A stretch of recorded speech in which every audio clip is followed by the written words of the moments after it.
Hi everybody, welcome to Ice Commentary this week. We're looking at the Russell 2000 contract, looking at where this has been over the last week and making a decision as to what the probabilities say as to where the Russell will be trading in this coming week. Please do bear in mind that it is a public holiday in the USA on Monday and there will be some market open hours, but it will be very limited. So most of the trading action is going to kick in on Tuesday. Now, just looking at where we've got this last week, we've had a small up week. So focusing on the weekly candle here, this last candle represents the whole week. And pretty much as expected, we've come up and we're testing this first level of resistance. Notice how I've got these lines drawn in here. They haven't changed since last week. I've got this first level of resistance with multiple touches here, 1, 2 touches, even more at that same level. And then there's upper level at about 848 where we've been up and it's the high on the chart. Been tested and really struggled to get through.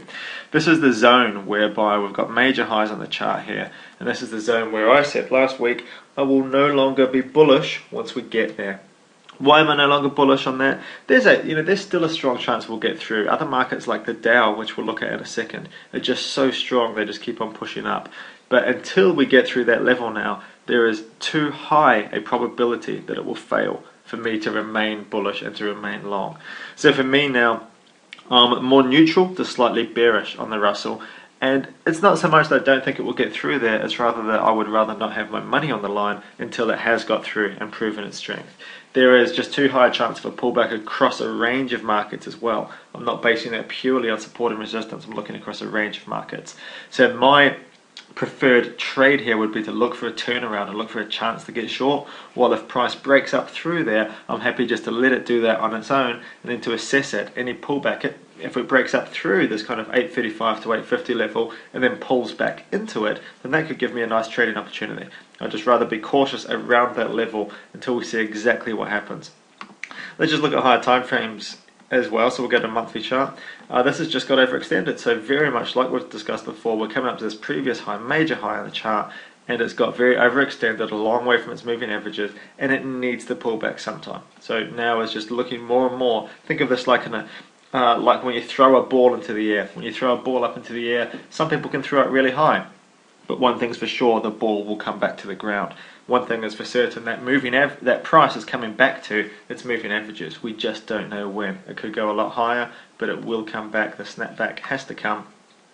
And as we approach major highs on the chart, major resistance levels, and are looking overextended across time frames, it's looking more like that is coming up. So I will be watching lower time frames, coming down to a daily chart and a 4-hour chart. Here's an example of a 4-hour chart, and looking for signs of a turnaround. You can see how beautiful that 4-hour trend has been on the way up. There's been fantastic trading opportunities.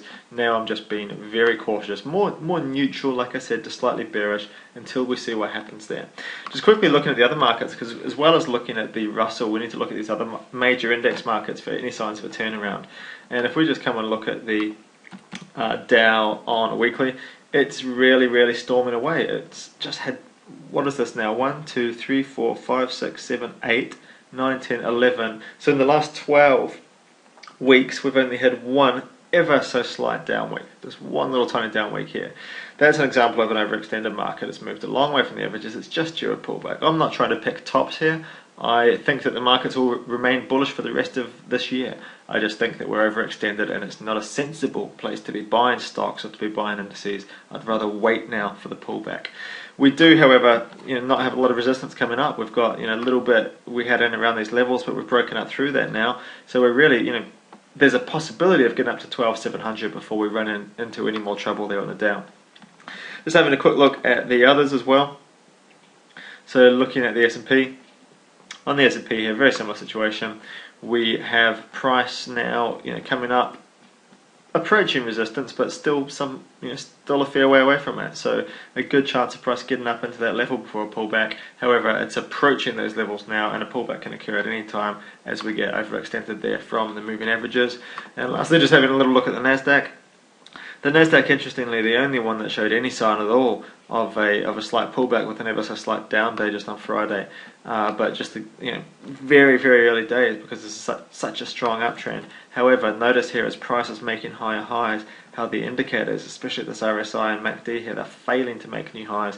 That's bearish divergence, telling us price is likely to pull back. That's just one thing, but combined with overextended moving averages here, at major highs as well. Nothing much in the way to say it's likely to stop here, but maybe around that 2500 level is a good possibility.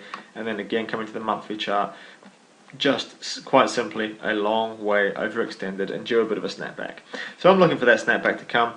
Some people say to me, but what if it keeps on going up? And my answer is, well, anything can keep on going up. What if you get the winning lotto tickets next week? Anything can happen, but we've got to base trading on probabilities. And for me, the probabilities are just not strong enough in the short term in order to be bullish.